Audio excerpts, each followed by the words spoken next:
Hey guys, it's Miss Luris.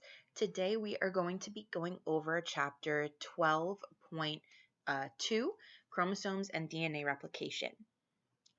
So eukaryotes, which are like multicellular organisms, have 1,000 times the amount of DNA that prokaryotes have. So prokaryotes are single-celled organisms like bacteria and things like that. So there is much more DNA in a eukaryote, like an animal or a plant, than in a prokaryote. The chromosome in a prokaryote of E. coli, which is like the kind of bacteria you can ingest from eating like undercooked meat, contains 4,639,221 base pairs of DNA, of chromosomes rather.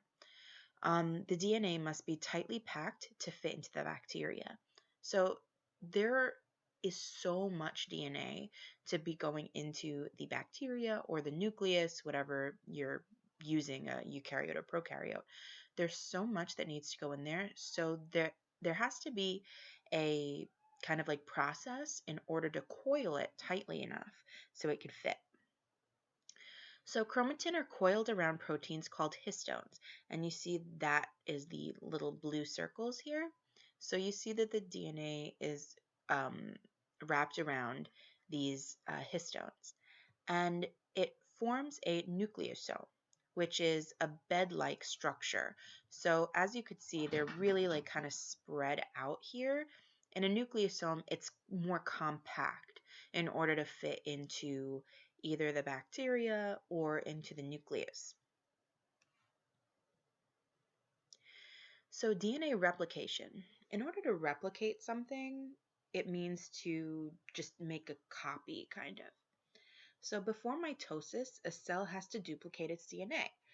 You remember when we went over mitosis, the cell splits in half, and it needs a duplicate of its DNA in order for both daughter cells to have a full kind of like set of DNA. So during DNA replication, hydrogen bonds are broken. So if you remember the cytosine, the guanine, the base pairs are stuck together with these hydrogen bonds. So it essentially unzips the DNA. If you look at a zipper, like on your pants or on a jacket or something, and it's totally zipped, think of that as the DNA. And during the replication process, you're actually unzipping it. So you're creating kind of two strands instead of the one. The old strand, or the like half of the DNA, serves as a template. So let's pretend it's on a computer and you unzip this DNA so you have two half DNA strands. So you would go over to one of the halves of the DNA strands and left click it, or right click it rather, right click it and copy it, like control copy, control C. And you would control V or paste it right kind of on top of the original strand to completely replicate or duplicate the exact DNA. It's copied. So you're basically copy and pasting it onto itself. So the adenine, thymine, guanine, and cytosine, that is what this ATGCAA stands for.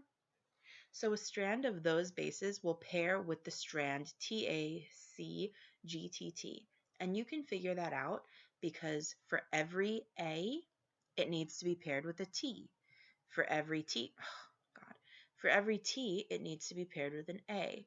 For every G, it needs to be paired with the C. So if you get this series of base pairs, or any series, any random series of bases, you're able to pair it up with its counterpart. You know that T goes with A, and you know that G goes with C. And this produces two identical DNA molecules, one for each daughter cell. So each DNA molecule has half new and half old. And DNA polymerase proofreads each DNA strand to make sure that it is, normal and ready to go. So this is just like kind of a diagram to show you what this process looks like.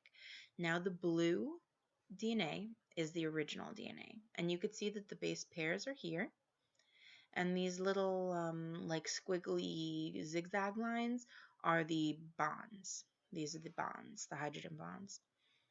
During this replication process, these bonds break. As you could see, they are severed, and the new yellow strand is the copy and paste.